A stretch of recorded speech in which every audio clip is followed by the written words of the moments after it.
Quer saber o dia que eu fui expulsa do hospital? O que foi que eu aprendi com isso? Então fica de olho nesse vídeo aqui.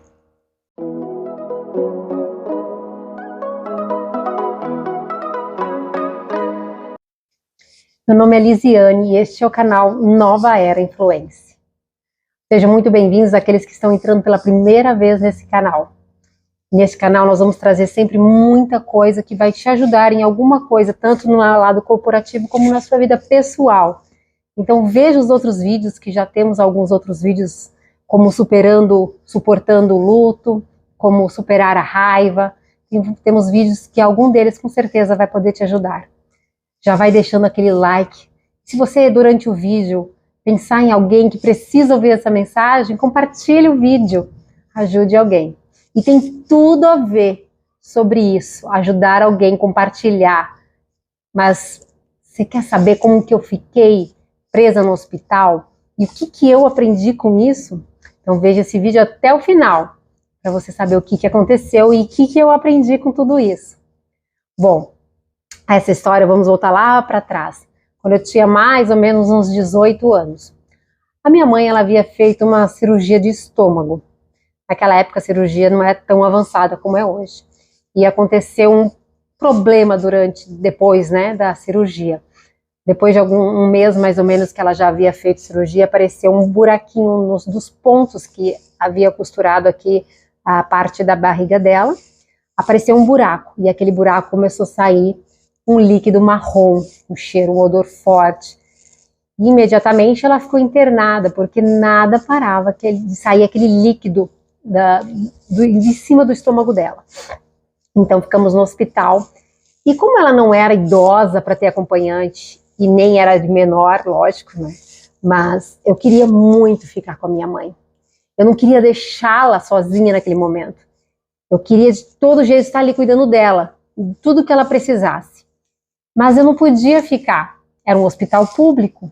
Em um hospital público eles não permitem que fiquem acompanhante. Mas eu não queria de jeito nenhum. De jeito nenhum ter que deixar. Minha mãe estava emocionalmente muito abalada, porque ninguém conseguia explicar o que era aquele líquido saindo sem parar. Chegou a molhar lençol de tanto líquidos que saía de dentro dela e ninguém explicava. Então ela estava emocionalmente muito abalada e eu não queria deixá-la. Então foi quando eu fiquei escondida no hospital. Toda vez que entrava uma enfermeira, eu me escondia. Ou falava que já estava indo embora se alguém me visse. Porque eu queria estar lá o tempo inteiro com a minha mãe, cuidando dela. Naquele quarto onde a minha mãe estava internada, tínhamos mais 6 leitos, contando com o da minha mãe. E era só leitos de mulheres, e cada uma tinha sua dor e sua história. O hospital era em Manaus, era muito precário. Não tínhamos enfermeiras suficientes para cuidar de todas ali que precisavam de ajuda. Então eu comecei a dar uma de enfermeira, comecei a cuidar dela. Uma que estava do lado da minha mãe ia perder um dedo, ela estava já com o dedo todo necrosado e ela não queria de jeito nenhum perder o dedo.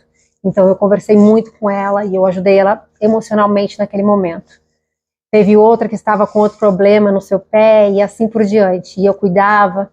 E chegou uma outra que tinha acabado de tentar suicídio e ela estava grávida. E ali ela chegou, simplesmente jogaram ela ali no leito, literalmente, porque ela estava cheia de sangue, cheia de barro. E do jeito que ela estava, colocaram ela deitada. Um lado colocaram o soro e do outro lado colocaram o sangue, porque ela havia tentado se matar, ou foi o marido dela que tentou matá-la. Até hoje eu não entendi direito qual foi a história, porque vieram 2 histórias falando sobre ela.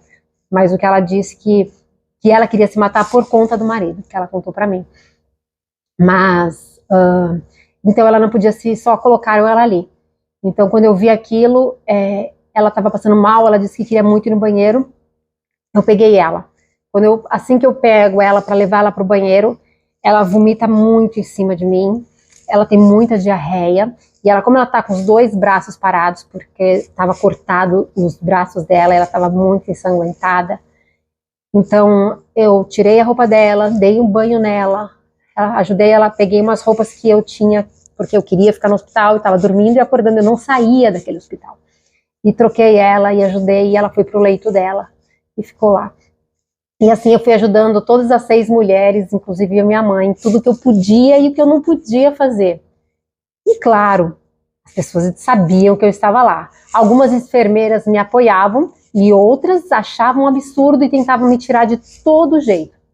Comecei então em outros leitos, vi que eu podia ajudar e fazer mais. Então eu comecei em outros leitos, ajudei uma senhorinha que tinha quebrado as 2 pernas.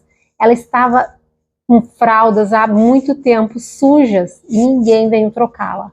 E eu troquei as fraldas dela, e eu perguntei por que ninguém, ela pode ter acompanhante, cadê a acompanhante dessa senhora? E falaram que a família tinha apenas largado ela lá e, infelizmente, o hospital não tinha condições de ficar trocando a fralda de hora em hora. Como eu falei, é um hospital muito precário. Então, quando eu comecei a ajudar várias pessoas no que eu podia, eu comecei a sentir muita dor da pessoa, as dores das pessoas que estavam sofrendo. Eu sofri muito por elas e orei muito por elas. Comecei a sentir muito amor por elas. Então, tudo que eu podia fazer, eu estava ali fazendo. Mas, como eu disse, estavam descobrindo que eu estava escondida no hospital. E queriam me expulsar de qualquer jeito do hospital, principalmente as enfermeiras chefes. E elas faziam ameaças e falavam, você tem que sair daqui, você não pode ficar aqui. Até que eu estava com a minha mãe e com todas aquelas mulheres que eu estava cuidando aquele tempo, já fazia mais ou menos 7 dias que eu estava fazendo isso. A diretora do hospital desceu com 2 seguranças. Aí quando eu olhei e vi que não tinha mais jeito, eu tinha que pegar minhas coisas, deixar minha mãe ali. Mas eu não queria deixar minha mãe ali.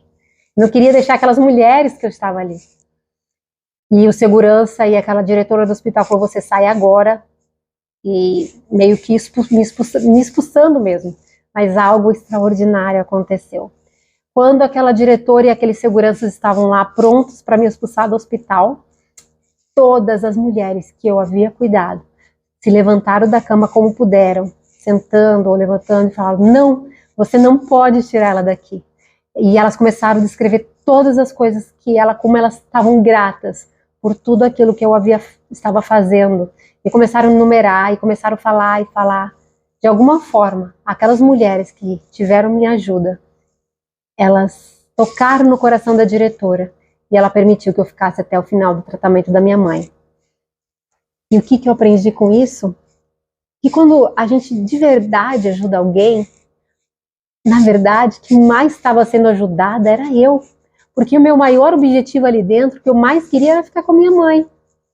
E quase que se eu não tivesse tido essa empatia de ter ajudado essas pessoas, eu teria ido embora. Eles teriam facilmente me tirado dali do hospital. Mas quando a gente ajuda alguém, aquilo retorna para nós. Retorna de um jeito extraordinário. Como a história daquela mulher que ela havia viajado durante a estrada e um homem e furou o pneu do carro dela. E aí estava chuva e ela não sabia trocar o pneu. E aí bateram no vidro do carro dela. Um homem chamado Brian falou assim, eu troco seu pneu, senhora, fica tranquila. E Brian, então, troca o pneu dela. E aí, depois que ele troca, ele fala, pode seguir teu caminho. E aquela senhora olha, não, mas espera aí, como que tu vai me ajudar assim? Deixa eu te dar algum dinheiro, vou te dar algum dinheiro aqui. E ele olha para ela e diz, não, não me ajude. Ajude alguém, não deixe esse elo de amor morrer. E ela, tão fantástica com aquilo, ela falou, obrigada, e ele, obrigada, meu nome é Brian, muito obrigada, segue seu caminho.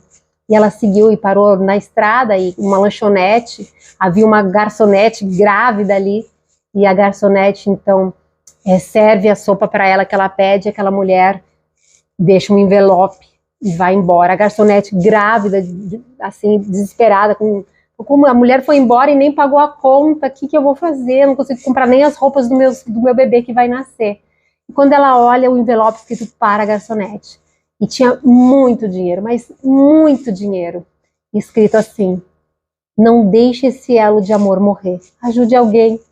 E aquela garçonete corre para casa e diz, Brian, nossos problemas foram resolvidos. E Brian, aquele mecânico que ela foi ajudar. E como volta as coisas para nós, volta em dobro, volta muito mais do que a gente tinha feito. É assim a vida. Não deixe esse elo de amor morrer. Ajude alguém. O que você fez hoje para ajudar alguém? Mas ajudar de verdade, de todo o coração. E preste atenção, como tudo vai voltar para o seu próprio bem. Somos nós que somos mais ajudadas quando nós ajudamos. Não deixe esse elo de amor morrer. Ajude alguém. Obrigada.